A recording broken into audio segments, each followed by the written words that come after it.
¿Cómo le va? Que dice muy buenas noches, bienvenidos. Esto es Recalculando. ¿Cómo nos comunicamos con el otro? ¿Cómo trazamos la aceptación de aquel que piensa distinto que nosotros?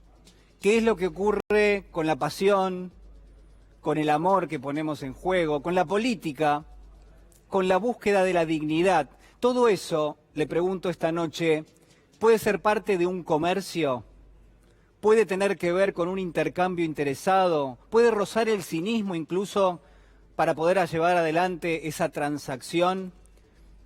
En nuestra sociedad, pero también en otras sociedades, por supuesto de la región, hay muchísimas diferencias entre las personas que la conforman. Hay numerosas grietas que se trazan en forma cotidiana y que tienen una relación directa no solamente con lo social y con lo económico, sino también y sobre todo con lo étnico, con lo racial, con la cuestión territorial, con la ideología, con la política. Son numerosas las grietas que recorren a cada una de estas sociedades.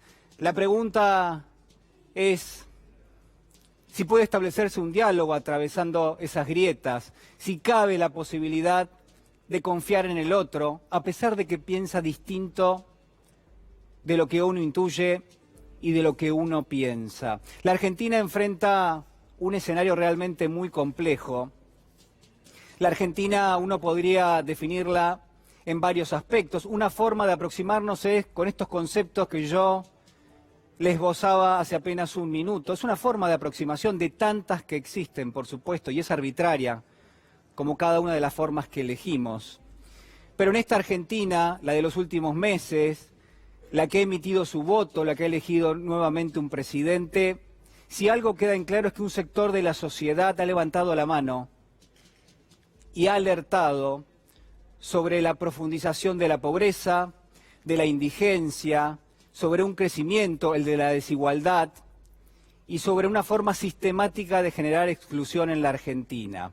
Del otro lado, uno podría pensar que existe otro sector de la sociedad que no considera que estas cuestiones sean urgentes ni que merezcan una resolución inmediata. Es decir, que de un lado uno podría pensar que están los perdedores de un modelo que lo que ha propuesto ha sido en gran medida el desempleo, la falta de creación de puestos de trabajo, las dificultades de afrontar lo que yo llamo la vida material de los argentinos, esas dificultades de pensar en proyectarse a corto y a mediano plazo, en recrear las posibilidades del crecimiento económico, de integrarnos socialmente, de vivir dignamente. Es parte de un conjunto de perdedores que lo que están viendo es que la Argentina pierde gravitación en términos industriales, que pierde valor agregado, que ha reprimarizado en gran medida su formato económico, que en todo caso existe la preponderancia a la financiarización de la economía. La tasa de interés es aquello que reina por sobre la posibilidad de poner en marcha algo, de generar crecimiento económico, de generar inclusión. Y del otro lado, están aquellos que no consideran urgente ni relevante que desde el poder de turno se dicten las cuestiones básicas de la meritocracia, del individualismo, de la competitividad, que exista cierto discurso del odio, que roce muchas veces la xenofobia. Todo esto está instalado, mucho de esto ha bajado desde el poder en los últimos años. Y hay un sector de la sociedad que como mínimo no lo considera un verdadero problema. Mire, si yo tuviese que elegir un punto esta noche para reconocerlo, para identificarlo, que cruza transversalmente todos estos conceptos, yo le diría que elijo la soledad de aquel que está encerrado, la soledad de aquel que no tiene la posibilidad de la política, de lo colectivo, de la movilización, la soledad que es tan común en este momento en todas las sociedades del mundo.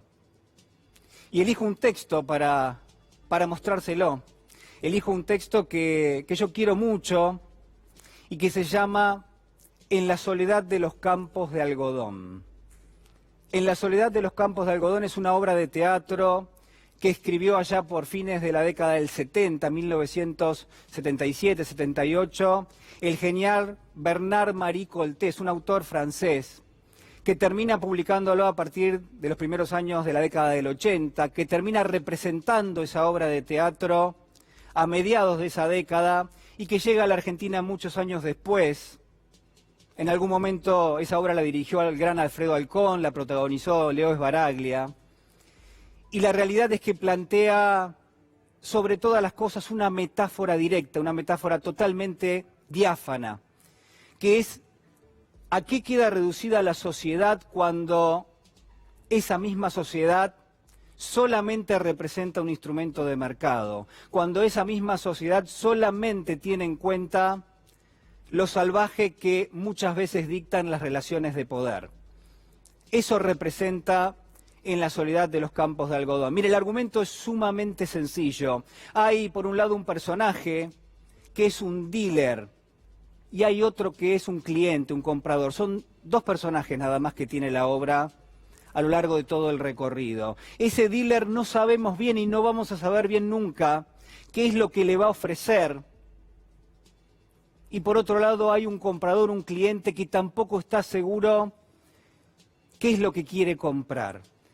Y así van enhebrándose los monólogos y se establecen alguna especie de diálogo en esa obra, donde si algo va a quedar en claro es que ese encuentro en horas de la madrugada, en un lugar que no reconocemos, pero que podríamos pensar que es la periferia, que es un conurbano, donde sobrevuela la violencia, donde existe aposentado muchísimo malestar, que en ese conurbano, que en ese sector donde se pondera la violencia, tiene lugar este abordaje. Lo que va a decir Coltès es la hora en la cual los hombres y las bestias se tiran uno encima del otro. Es la madrugada, hay una completa oscuridad y en ese contexto es que existe este personaje, este dealer, no sabemos qué vende, sí sabemos que se maneja en forma salvaje, sí también sabemos que Coltès lo va a pintar como un personaje marginal, como un personaje que viene de los bajos fondos, que tiene un recorrido que en muchos aspectos podría ser ilícito, que tiene que ver con lo ilegal, que representa lo peor de la sociedad visto del lado del poder y visto del lado de la vereda de enfrente. Y de la vereda de enfrente está el cliente que no sabe qué es lo que quiere comprar, pero que representa el mundo blanco, que representa la élite, que representa la concentración de la riqueza, que tiene poder adquisitivo y que sabe que está del lado más cómodo de la sociedad, que sabe que él es el que marca las reglas de juego. En ese contexto es que se da esta larga conversación, donde por supuesto se da la seducción del uno y del otro, porque son complementarios, porque el dealer necesita del comprador y del cliente, y porque el cliente necesita del dealer. Y en ese juego de palabras, en ese juego de monólogos que se van enhebrando, es que nos vamos dando cuenta lentamente que se instala un malestar, que existe y que va a perdurar la discriminación, que va a discriminar la xenofobia, que va a ser imposible superar la meritocracia de aquel que se cree que está salvado y de aquel que se cree que está condenado por más que haga lo que haga. Es en ese contexto que se plantea sin ninguna duda un interrogante y es ¿qué es lo que los va a sacar de esta situación? Y no hay nada que los saque de esta situación. Ahí es el planteo que termina haciendo Coltès, donde este diálogo que yo le propongo, donde este diálogo que de alguna manera rescata Coltès, es quizás la llave de salida a un lugar que nos está totalmente vedado. Es una Argentina donde las políticas económicas han excluido a un sector muy importante de la sociedad. Es una Argentina donde de alguna forma uno puede adivinar que en todo caso lo que llega es la indiferencia del poder de turno. Mire, si hay un elemento que rescata Coltès en este contexto donde vamos a ir recorriendo con las páginas tratando de averiguar qué es lo que se vende, qué es lo que se quiere comprar, cómo es que el dealer se va a ir acercando, qué forma tiene lo salvaje en un texto, lo que vamos a descubrir es que en definitiva va a ser Cortés el que va a poner sobre la mesa la importancia de las palabras, el que va a tratar de marcarnos que existe un diálogo y que ese diálogo es quizás la postergación de los enfrentamientos inevitables, que ese diálogo es quizás al mismo tiempo aquello que se va a ubicar entre las palabras y la violencia, que es el diálogo, que es la palabra, aquello que puede atravesar todas las grietas que están instaladas en cada una de estas sociedades. En una Argentina que es más desigual, en una Argentina que es menos inclusiva, donde hay mayores niveles de pobreza y también de indigencia, quizás sea la palabra, quizás sea la política, quizás sea el lenguaje lo que establece ese diálogo, y quizás sea ese mismo diálogo la llave de salida a un laberinto que, señoras y señores, ha dibujado el poder desde hace 4 años. Acompáñeme porque ya está con nosotros la gran Estela Caloni, periodista, escritora, especialista en política internacional, investigadora, una persona que sabe muchísimo de las dictaduras en Latinoamérica, que ha sido corresponsal de guerra. Tenés un currículum enorme, digo, podría pasarme media hora diciéndolo. La verdad que te agradezco muchísimo, Estela, buenas noches. Contrario, buenas noches. ¿Cómo estás? Bien, de acá, viviendo cada minuto, como decía Jorge Luis Borges, cada minuto es un tigre y seguimos. Porque pasamos de un país a otro y toda América Latina es un territorio convulsionado absolutamente. De alguna manera tenía algo que ver con todo lo que estabas diciendo, ¿no? Todo lo que se queda en un espacio, en este gran espacio que es Latinoamérica. Mirá lo que es Brasil, novena potencia del mundo, y en qué situación está.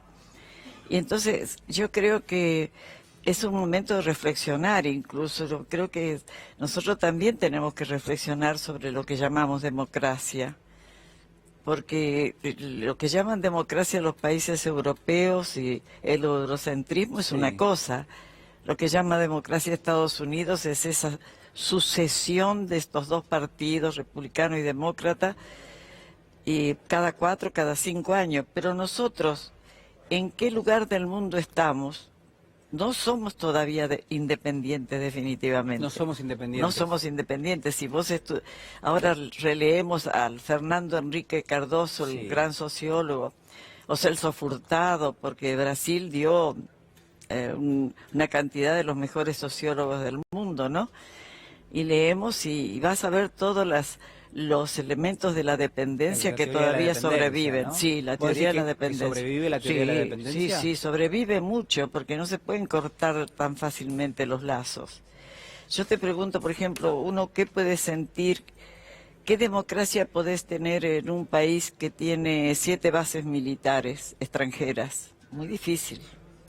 Y menos aún que en un continente, a nosotros decidieron que éramos Occidente, pero nosotros tenemos ese problema de la dependencia y de haber estado durante mucho tiempo atadas, inclusive esta sumisión medio colonial que hemos tenido, de que creíamos que no podíamos, éramos ineficientes. Era fácil convencerte que éramos ineficientes, pero uno les preguntaba, pero entonces, ¿quién construyó estas ciudades? No vinieron a construirnos las ciudades, los europeos ni nada. Entonces, teníamos que recuperar tenemos que recuperar nuestra autoestima, nuestro lenguaje, Guarino, porque el lenguaje es una construcción social. Si nosotros no recuperamos el lenguaje nuestro y nos roban las palabras son robadas, y ahora si vos vas a las universidades, a veces no se manejan más de 600 y pico de términos. Entonces es un retroceso muy grande cultural. y todo se ha ido perdiendo en estos últimos años. Uno puede cifrar en el lenguaje, en las palabras, en la cultura, una forma de rebeldía a esos poderes que vos decís tienen una gravitación muy fuerte. Claro, tiene una gravitación muy fuerte, sí. Nosotros todavía estamos en proceso de descolonización cuando hay un proyecto de recolonizar la región. Porque en esta guerra en que estamos inmersos, creo que el Papa Francisco tuvo mucha razón cuando dijo, estamos viviendo la Tercera Guerra Mundial. Y realmente son tantos los focos que vos decís, bueno, si esta es la paz, ¿qué nos espera a nosotros? Estela, quiero que, me parece muy importante, acaba de hablar en un discurso Yanina Áñez, que es, digámoslo, es la titular del Poder Ejecutivo de un gobierno de facto, ¿no? Envió un mensaje, lo vamos a ver y lo analizamos juntos. Sí, esto pasó hace minutos nada más. Queridos compatriotas, lamentamos desde el corazón las muertes de nuestros hermanos en el Alto. Nos duele porque somos un gobierno de paz y por eso les pido que nos unamos para reconciliarnos, para que construyamos juntos la Bolivia por lo que todos estamos luchando, para que nunca más un boliviano esté por encima del otro. Pongo a disposición el gabinete en pleno para comenzar a dialogar inmediatamente y pido a acompañar este encuentro a los organismos internacionales y también a la Iglesia. Que Dios bendiga a Bolivia. ¿Qué te parece, Estela? Parece un poco difícil de creer que sea un gobierno de paz, sobre todo por los muertos. Y la violencia extrema, la violencia, las desapariciones forzadas, porque está muy parecido a los discursos de Piñera. ¿Cómo puede Piñera estar pidiendo tranquilidad, diciendo, bueno, vamos a hacer una constitución en abril del año que viene, que se lleva otro plebiscito? Es larguísimo, cuando la gente no puede sobrevivir porque para hacer una historia de $100 que fuera un salario, 50 ya los deben, se endeudan para pagar la luz, para la medicina, para estudiar, entonces para todo, y la situación es terrible, pero no le dan una respuesta a esto. Entonces esto está bien, estamos esperando que sean estos lenguajes, pero ella no puede sentir dolor por el Alto porque ella llamó a las fuerzas, como llamó Piñera a los carabineros, como llamó... Es muy complejo, porque además te podrían decir, bueno, pero es un gobierno que no podemos reconocer, porque de hecho se autoproclamó esta presidenta, no le correspondía ni porque en el Senado ni en ninguna parte. No hubo quórum directamente en el Directamente Senado. no hubo nada, entonces la formación de un gabinete, ¿quién lo decide al gabinete? Es muy difícil, pero yo creo que por lo menos... con lo que estaba proponiendo Evo Morales en los últimos días de dialogar y parar, pero si no para la potencia de esta guerra xenófoba, racista, brutal, porque tiene un trasfondo, el trasfondo profundo de esto es lo malo. Lo difícil de superar. Uno podría pensar que hay una especie de lucha de clases atravesada por cuestiones raciales, cuestiones étnicas, muy profundas y étnicas que de cualquier manera, si vos mirás hacia atrás y pensás en lo que significó para el 62% de la población el día que uno de ellos, después de como 7 siglos, llega al gobierno de su país, toda esa celebración de los ritos, hoy estaban destruyendo los lugares donde tenían sus ritos, los aymaras. Entonces, es un ataque, ya no es simplemente un enfrentamiento en las calles. ¿Hay un germen del odio ahí? Hay un germen de odio que también tenemos que revisar. Yo pienso que hay que revisar también lo que le estamos dando de violencia a los pueblos, los entretenimientos, las películas que nos llegan los enlatados, que en algunos países está prohibido pasar por violentos, entonces le estamos dando a una sociedad desesperada puras escenas de una violencia extrema, y esto Tenemos que reverlo todo, Marino, todo en este momento. ¿Hay forma de trazar alguna especie de común denominador en lo que está pasando en la región, lo que ha pasado en Colombia en el día de hoy, lo que pasa en Chile, en Bolivia, lo que ha pasado también en Ecuador? En Haití, que sigue también sucediendo, en Honduras sigue sucediendo, Sí. y hay asesinatos de dirigentes sociales permanentes en Guatemala. Entonces nosotros tenemos un momento límite. Yo creo que para los dos sectores, un momento límite en Estados Unidos, otro momento límite en nosotros, que estamos dependiendo de todos estos armados geoestratégicos del mundo, en los cuales nosotros estamos en debilidad, porque separados, los latinoamericanos, todos los países separados, se debilitan profundamente para este momento político. Hay una mirada de alguien con mucho poder que lo que hace es trata de separar a la región. Sí, cómo no. Esto ha sido eterno ¿Y para quién es? nosotros. Bueno, para nosotros la potencia que está, de la cual dependemos, es Estados Unidos. De cualquier manera, está reconocido hasta por sus propios funcionarios. Digamos a John Kerry, por ejemplo, que estaba con Obama, John Kerry, que decía, bueno, estamos volviendo al patio trasero. Y ese decir estamos volviendo al patio trasero a nosotros nos puso en la condición de que, ¿cómo van a volver al patio trasero? ¿De qué forma? ¿Como amigos? ¿Como enemigos? ¿Cómo vendrá esto? Pero ya sabíamos, y Trump lo define perfectamente. Nosotros estamos aplicando en América Latina la doctrina Monroe. Y claro, a lo mejor a algunos jóvenes eso no les dice nada, pero al que estudió historia o que tiene la obligación, como el periodismo, de saber que la doctrina Monroe te va a ser 1823 y era desde Alaska a Tierra América del para Fuego, los americanos. América para los americanos. Y entonces ese es el proyecto de hoy en día, y lo ha hecho con mucha más violencia el presidente Trump, porque tiene los peores asesores que puede haber en política internacional. Además interrumpió el proyecto, ¿viste? Porque el proyecto más o menos que veía, la negociación que hizo Obama con Cuba y toda esta cosa, esto marcaba como, no iban a cambiar profundamente, pero pensaban hacer otro tipo de avance sobre América Latina que no tuviera esta extrema violencia que hay ahora. ¿Pensabas que vos has trabajado mucho las dictaduras en Latinoamérica, has sido corresponsal de guerra, ¿pensabas que iban a volver las dictaduras a la región? Mira, sí, como son luchas de intereses, como hay el capitalismo en sí, en su esencia, es esto. Es esto, es la violencia.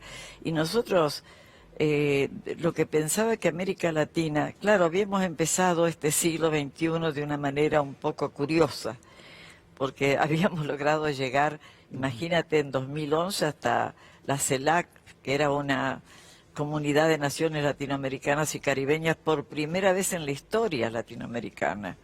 Y esto había producido una gran conmoción. Entonces, había algún poco de esperanza, pero era muy difícil porque nuestros territorios son un territorio riquísimo. Yo creo que este es el territorio más rico en este momento en el mundo, debido a la cantidad de recursos que tiene América Latina. Entonces quedábamos siempre en la mira de los grandes intereses.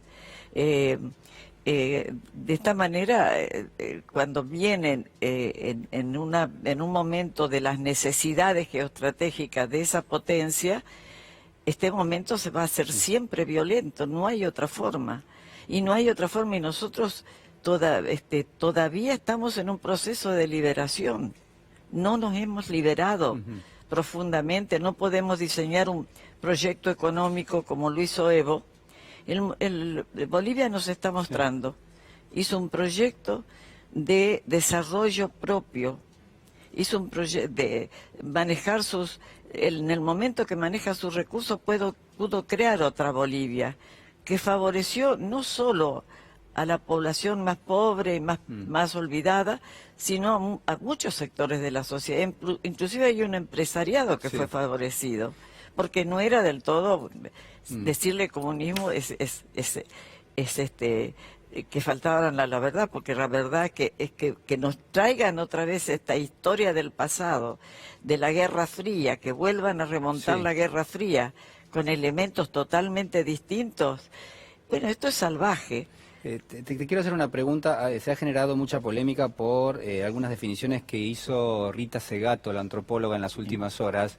Quizás el concepto más fuerte de lo que dijo ella es que Evo Morales forzó de alguna manera su posición hasta el frente del Poder Ejecutivo buscando una cuarta reelección, y que eso lo debilitó tanto que de alguna manera puso en riesgo esto que vos estás marcando, que es este proyecto. Digo, ¿vos coincidís o te parece que primero hay que ponderar que existe un golpe de Estado y eso es lo principal y después discutiremos lo otro? Primero está parar estas masacres. Y por otra parte, a mí me parece que también esto toca el tema de las reflexiones que tenemos que hacer incluso sobre el feminismo, cómo está planteado. Esta respuesta de las mujeres indígenas que dieron es una respuesta muy firme, porque le están diciendo exactamente eso que vos dijiste. Bueno, veamos primero esto, pero que no es así, porque a Evo, aunque no se hubiera presentado Evo, el solo hecho de que siguiera alguien, que siguiera con el mismo proyecto, que era lo que iba a suceder, porque podía suceder a alguien, pero ahí es donde yo me pregunto el tema de que, ¿por qué? ¿Cuál es el problema de un cuarto gobierno de Evo? ¿Cuál es el problema? Si nosotros tenemos, imagínate en unos países, que aquí lo hemos visto en Argentina, viene un partido, deshace, yo me acuerdo muy bien del 55. Me acuerdo que destruir, por ejemplo, destruyeron todo lo que se estaba construyendo. El hospital grande para los niños de Argentina y de América Latina, que se terminó en el albergue Warnes. Es decir, no hay un respeto por todo lo que un gobierno ha logrado en un momento, y el que le sigue tiene que destruir todo y volver. Vivimos destruyendo y reconstruyendo, destruyendo y reconstruyendo. Entonces, si en algún momento se ha dado, por ejemplo, bueno, mucha gente compara por qué Merkel sí, o por qué existen las monarquías en Europa y nosotros no nos podemos votar gobiernos propios. Sí, pero eso lo vamos a discutir después. Pero este golpe no es por lo que hizo, por lo que no hizo Evo, por los errores de Evo, es por lo que hizo Evo. La persecución en Argentina también era por lo que hacíamos. Si les molestaba que defendieras, vos fijate a dónde habíamos llegado en Argentina en su momento, que la discusión con los fondos buitres había tomado una dimensión universal, y Argentina estaba apoyada por muchísimos países del mundo que sufrían lo de los fondos buitres. Es porque a la gente no le cuentan, y ahí es donde está el problema del periodismo, los silencios en el periodismo, las mentiras en el periodismo. Si el periodismo ha perdido su ética al tomar estas posiciones, porque, por ejemplo, España sufrió muchísimo con los fondos buitres cuando, ¿te acuerdas que vino el desalojo de las propiedades por estos ajustes y estos cambios que nosotros no nos imponen estos cambios? Estos ajustes son impuestos desde afuera. Decir que vos no tenés derecho a tener un aire acondicionado, que te acostumbraste mal, no, el derecho lo tenemos todos a vivir de otra manera. Entonces, fijémonos en la realidad en que estamos. Cuando los fondos buitres fueron a España, se quedaron con territorio también, porque al quedarse con todas las propiedades se quedaron hasta con pueblos enteros. Entonces, era una pelea digna que se estaba llevando y justa. Y vos fíjate que pagamos estos precios, nosotros pagamos cuando queremos tener justicia. Pagamos cuando hacemos un desarrollo propio, pagamos cuando queremos desarrollar la cultura y la educación gratuita y los hospitales gratuitos. No lo pueden concebir, pero nosotros sí lo podemos concebir, porque no podemos ajustarnos a sus metodologías políticas, porque estamos en un continente que está en proceso de liberación definitiva. Estela, la verdad que me quedaría hablando con vos, en realidad escuchándote, ni siquiera hablando. Te quiero preguntar, ahí veo que trajiste unos libros. Sí, yo no te puedo dejar el de Evo porque resulta que es el único que tenemos. Pero ahí, a ver, ahí tenés la cámara, si querés mostrarlo. Este es el de Evo. Este es el libro de Evo que vos escribiste, que está ¿no? por salir, sí, donde... Mostrarlo ahí en cámara. A mí me gustó mucho el juramento que él hizo. Ahí está. Estela Caloni, Evo en la mira. En el Tiwanaku. Me gustó muchísimo. Te lo aseguro que fue tan hermoso todo eso. Pensar que se pierde tanta belleza. ¿Cuánto de cultura hemos perdido nosotros ahora? ¿Cuánto de cultura? Nosotros no podemos seguir perdiendo toda la vida. El siglo XXI es para nosotros, no es. Estela, y yo te traje este librito que te quería dejar porque yo sé que te gusta la lectura. Estos son unos cuentos míos que se llama El hombre que fue yacaré. Yo no soy un escritor urbano. Ahora me voy a cruzar y lo voy a tomar, pero ahí... Yo no soy un escritor urbano, esto tiene un prólogo de Juan Gelman, porque son cuentos como de la selva. Y es otro mundo, que es el mundo que a veces acá en Buenos Aires no se ve. Estela, la verdad que te agradezco muchísimo. Bueno. Ha sido un honor y un gusto tenerte. Y vamos a hablar un día de poesía.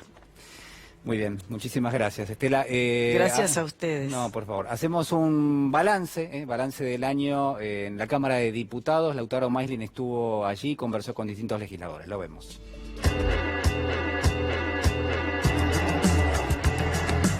Última sesión con esta composición en diputados. Vinimos al Congreso para hacer un balance con el oficialismo y la oposición y también para intentar hacer las paces con el diputado Eduardo Amadeo, que además me bloqueó en su cuenta de Twitter. Trajimos este pequeño obsequio para ver si podemos tener nuevamente buena onda con el diputado. Graciela, un balance podemos preguntarle.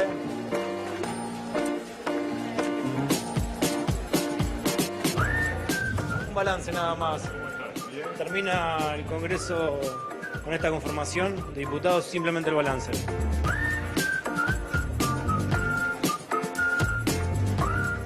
Los años legislativos, cuando hay elecciones electorales, se hace más difícil que se realicen sesiones, pero bueno, sin ninguna duda que en términos generales el Congreso funcionó, tuvo un debate trascendente en este periodo, que fue el debate sobre la interrupción voluntaria del embarazo. Y hoy terminamos con dos buenas leyes, son dos buenas leyes como para terminar el año, la ley de góndolas y la ley de alquileres, porque en realidad están protegiendo a aquellos sectores que más necesitan. Bueno, un balance en realidad 4 años negativo, hay que decirlo. 4 años recortando derechos, 4 años sesionando en contra de la gente. Muchas de las sesiones que estuvimos acá fueron con balas de goma y gases lacrimógenos acá en la puerta. Y 4 años que pretenden terminar con algunas leyes a favor de la gente, pero que llegan tarde. Están muy bien, las vamos a acompañar porque las venimos impulsando, como alquileres y ley de góndolas, pero hay que decirlo, llegan tarde. Cuando yo asumí como presidente del bloque, marcamos fuertemente la oposición. Recuerdo aquel primer debate sobre la ley de la reforma previsional. Nos tocó marcar y adelantarnos a las cosas que estaban sucediendo. Fuimos fuertemente críticos de las políticas que llevaba adelante el presidente de la Nación y finalmente tuvimos razón con lo que estábamos pensando. Estoy peleando para ver si me pueden dar de acuerdo para tratar una ley de equipamiento, de un fondo para equipamiento para las Fuerzas Armadas, para la defensa, bueno, y estoy trabajando en ese sentido. ¿Ya está confirmado el ministerio? No, he charlado con el presidente, le he acercado mis ideas, mis miradas, pero es una decisión del presidente. ¿Lo ve a Máximo liderando el bloque? Me parece que es un excelente candidato para presidir el bloque, ha sido un muy buen diputado, es un dirigente político de quilates, así que sin duda que no va a tener ningún problema, al contrario va a ser un muy buen presidente del bloque. Graciela, preguntarle un balance de estos años. Le pregunté a Graciela. Un balance nada más. Me quiero ir a la sesión, gracias.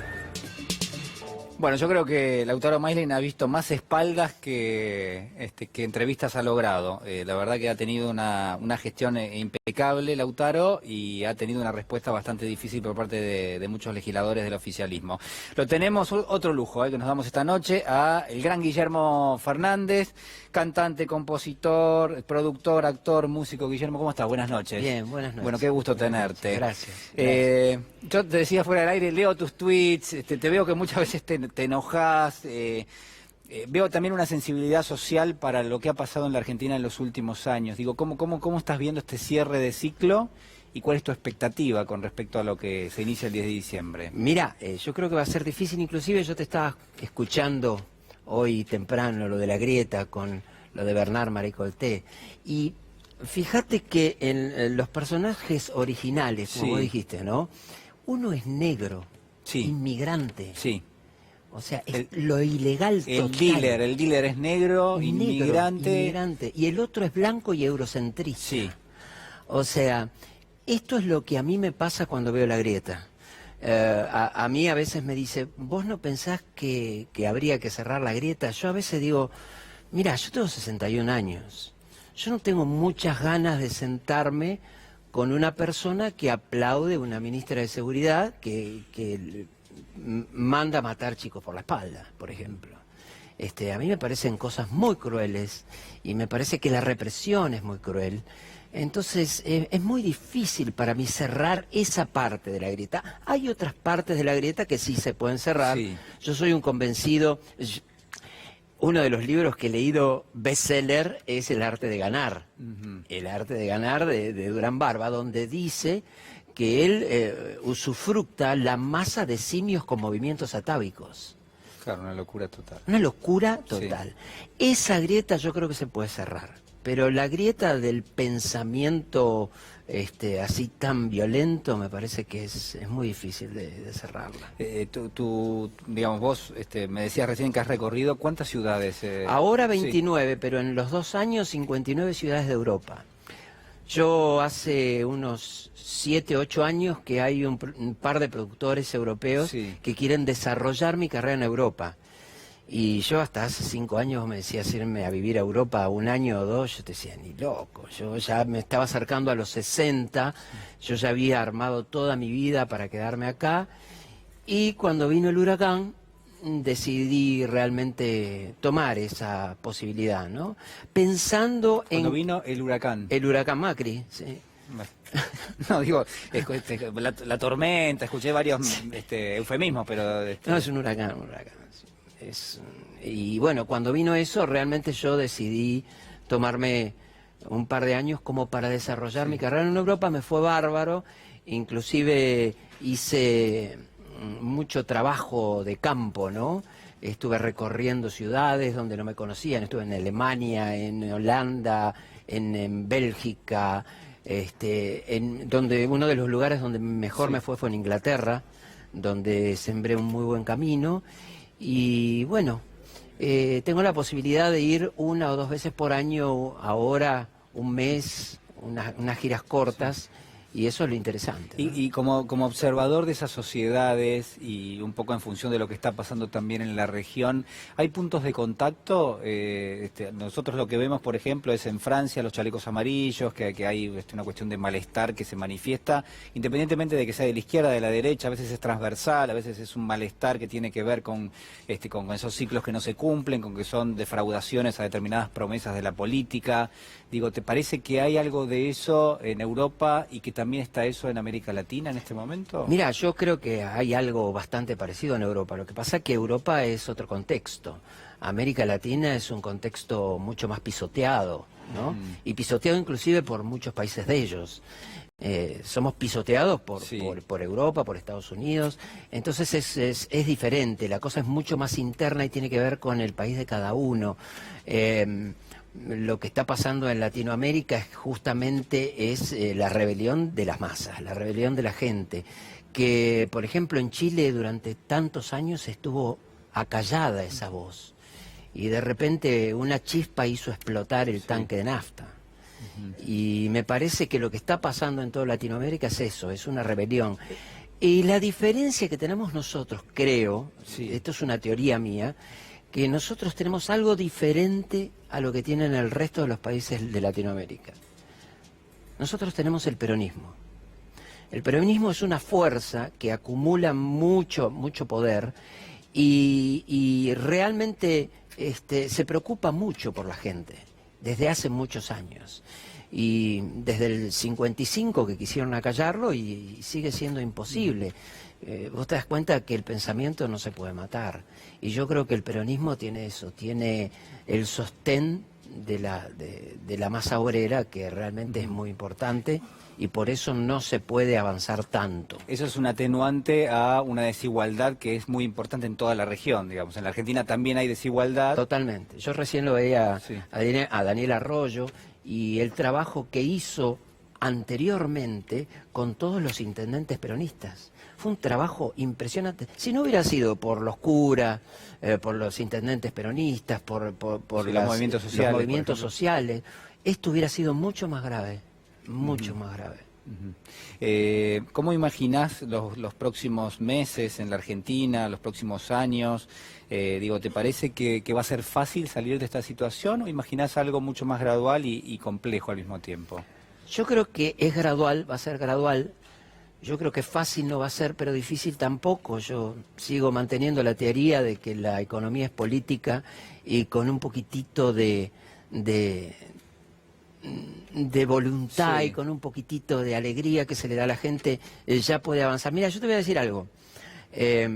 Ganó Alberto. A la semana me empezaron a llamar productores de Argentina. Me decían, mira, Guillermo, hace como 4 años que no hacemos nada, pero ya tenemos ganas de empezar a armar este festival de vuelta y queremos hacer un espectáculo.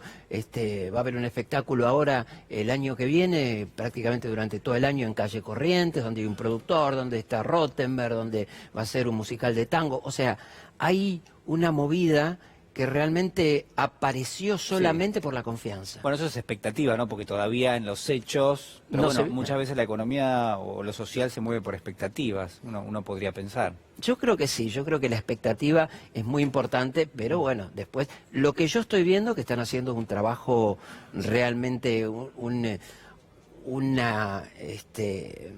están mirando el mercado de una manera con mucho análisis, están haciendo un análisis de mercado muy importante, muy importante. No, vos no has- son sí. no son improvisados, ¿no? Vos has sido muy crítico de Cambiemos.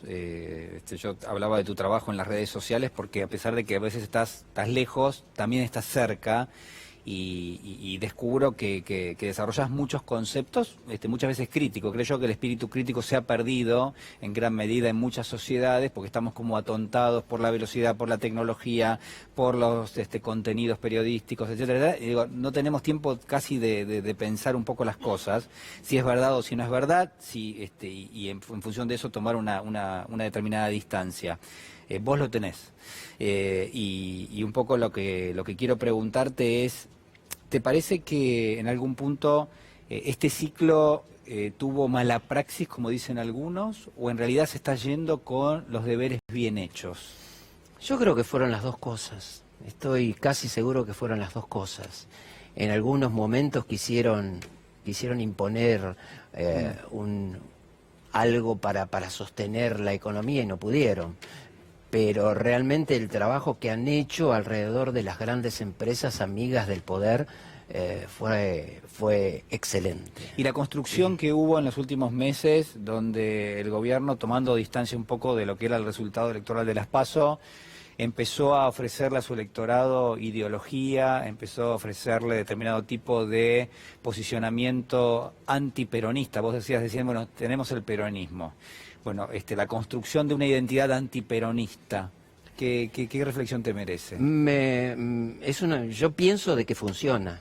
Todo lo que sea odio y lo que sea antiperonismo Sí. funciona muy bien, porque la gente que está en el medio prefiere escuchar la voz de la prensa homogénea, ¿no?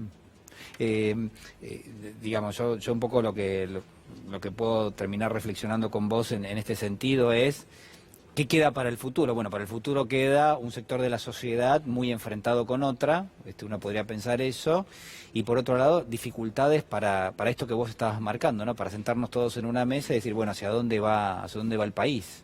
Digo, esa posibilidad, vos la ves que está en Europa, no está en Europa, la grieta es común a todos, digo... Mira, yo creo que la grieta es común a todos. Lo que pasa que lo que ha pasado estos 4 años, inclusive, yo pienso que ni siquiera es neoliberalismo. Porque hay otros países donde el neoliberalismo más o menos funciona y más o menos la gente vive bien. Esto fue, no sé, yo siento que fue como un saqueo, pero a todo trapo. A todo trapo, no. O sea que el capitalismo tampoco funcionó, digamos. No. Mira, yo el otro día lo estaba escuchando a Milei, y Milei tiene conceptos muy claros acerca del neoliberalismo. Él dice que Macri no es neoliberal, y yo creo también que ni siquiera lo es. Sí, me dejas pensando un poco, no coincido en nada con lo que piensa Milei, pero bueno, claramente digo, son cuestiones distintas, ¿no? ¿Qué tiene para decir de todo esto el tango en general? Digo, ¿puede el tango acercarse a la sociedad en este momento? ¿El tango es algo que pasó? ¿Está vigente? ¿Es una forma en el cual uno puede hacer un abordaje de lo que está pasando? Digo... El tango está, yo siento que está en el ADN nuestro, tiene que ver con algo. Tiene que ver con que tus padres o tus abuelos o mis padres o mis abuelos se conocieron bailando un tango. Eso estoy seguro. O alguna vez lo hicieron. Sí, por supuesto. Entonces, tiene que ver con nuestra concepción y nuestro nacimiento. Por eso creo que está permanentemente en nosotros. Se mantiene vigente. Se mantiene vigente. De todas maneras, yo pienso que el pensamiento que había como tipos como Homero Mansi, como Cátulo Castillo. Yo le estaba recordando el otro día a Cátulo Castillo, yo tenía 16 años y era muy amigo de él, y le pregunté varias cosas, y entre las cosas que le pregunté es su tango Desencuentro, cuando dice quisiste con ternura, y el amor te devoró de atrás hasta el riñón, se rieron de tu abrazo, y ahí nomás te hundieron con rencor todo el arpón. Eso él se lo escribió a Evita. O sea... Cuando él escribe en el año 56, cerrame el ventanal que quema el sol, su lento caracol de sueños, no ves que vengo de un país que está de olvido y siempre gris. Eran pensamientos muy potentes, muy profundos, que no eran proselitistas, pero sí tenían que ver con la tristeza del pueblo. O sea que ahí sí vos veías una letra que estaba reflejando... Totalmente. Yo creo que tiene que ver con esa generación de poetas, ¿no? Fue una generación muy potente, hija de inmigrantes. ¿Y hoy cómo ves a la sociedad argentina? Digo, ¿ha cambiado mucho de aquella que describía esta letra, por ejemplo? Digo, ¿te parece que es distinto? Mira, yo creo que no cambiamos. No cambiamos mucho. Vos pensás del 55 a Bolivia hoy. ¿Qué cambió? Creo que no cambió mucho. Es una sociedad que realmente siempre estuvo con una grieta en el medio. Lo que pasa es que a lo mejor en otras épocas teníamos las caretas puestas y ahora no. Entonces ahora sé quién sos vos y vos sabés quién soy yo sé quién es el otro. Yo a los 30 años, por ejemplo, si yo no me levantaba a la mañana y no tenía el clarín abajo la puerta, no podía empezar mi día. Hoy ya podés. Totalmente. Vos pensás que cuando yo tenía 16 años, secuestraron a los abuelos de mis hijos. Que eso fue muy fuerte para mí, fue un golpe muy fuerte. Fui a ver al coronel Suárez Mason, al general Suárez Mason, y yo tenía 16 años y toda la fuerza y el no miedo de un tipo de 16 años. Y él me abre las puertas y me dice, Guillermito, ¿a qué debo el honor de su visita? Ya eras conocido. Ya era conocido. Y el tipo le digo, quiero saber dónde están los padres de mi novia. Entonces, son 2 delincuentes, me dice. Yo le digo, si son 2 delincuentes, ¿por qué no los juzga? Y Suárez Mason me dice, ¿vos no crees en la justicia militar? Y yo digo, mire, yo prefiero la otra. Entonces, el cura que me llevó me sacó del brazo. Y yo me puse a llorar y me enojé con el cura, porque yo le dije, vos estás rompiendo mi fe en 1000 pedazos. Pues vos me trajiste acá y vos sabés todo lo que pasa y me estás acallando. No, pero yo te lo hago por tu bien. Y yo recuerdo 50 metros, un un pasadizo todo de metal del Comando 1 en Jefe del Sí. Ejército, caminando con frío solo, llorando, y me hice pis del miedo. O sea, fue un momento... Yo creo que me salvé porque era Guillermito, no sé. Guillermo, ¿se evoluciona siempre o uno puede volver a cometer los mismos errores que cometió en algún otro momento de la historia? Ay, lo que pasa es que para mí la palabra evolución es Bueno, tan cambiémosla. compleja, ¿no? La Me tacho suena a de- Darwin. Bueno, Pero yo Sí. creo que hay que tratar de sostener la memoria, y yo creo que la gente tiene que leer más libros de historia. Yo creo que la historia es la Podemos que repetir, decís vos. sostiene la memoria. ¿Sí? Yo creo que se puede repetir. De todas maneras, hay un movimiento muy fuerte, y yo creo que tiene que ver con, por ejemplo, con las pibas. Las pibas son un movimiento fuertísimo, que no van a permitir que ciertas cosas pasen. Y después la militancia de los jóvenes. Es una militancia muy potente. Ujú. Es una militancia muy potente que no nos va a permitir a nosotros los adultos Sí. cometer los mismos errores. ¿hay Gracias alguna- que están ellos, ¿no? Sí, sí, sí, sí. ¿Hay alguna letra que te parezca actual? ¿Hay alguna letra de los tangos que por ahí ha sido compuesta hace muchos años y que a vos te vuelva permanentemente, que reverbere en tu pensamiento? Digo, que digas, che, qué vigente que está esto. Bueno, es muy difícil, son muchos los tangos. Todos Sí. los tangos de Discépolo me suenan vigentes. Aullando entre relámpagos, perdido en la tormenta de mi noche interminable, Dios, busco tu nombre. No quiero que tu rayo me enceguezca entre el horror, porque preciso luz para seguir. Lo que aprendí de tu mano no sirve para vivir. Yo siento que mi fe se tambalea, que la gente mala vive Dios mejor que yo. Y yo recuerdo que en la época de Discépolo se lo prohibieron, Mirá. los curas se lo prohibieron, y lo que no se daban cuenta que esto era un canto de fe, que el tipo lo que no quería perder era la fe. Ujú. Entonces le estaba pidiendo a Dios por favor que le dé fe. Entonces cuando yo escucho esas cosas, permanentemente yo estoy pidiéndole a la vida que no me haga equivocar, yo siempre le pido a la vida que me vuelva a dar fe, porque la fe la pierdo a cada rato, ¿no? Pero bueno, pasan cosas y vuelvo a ganar fe. Guillermo Fernández, muchísimas gracias por estar con nosotros. Gracias a vos, Ha sido Julián. muy amable.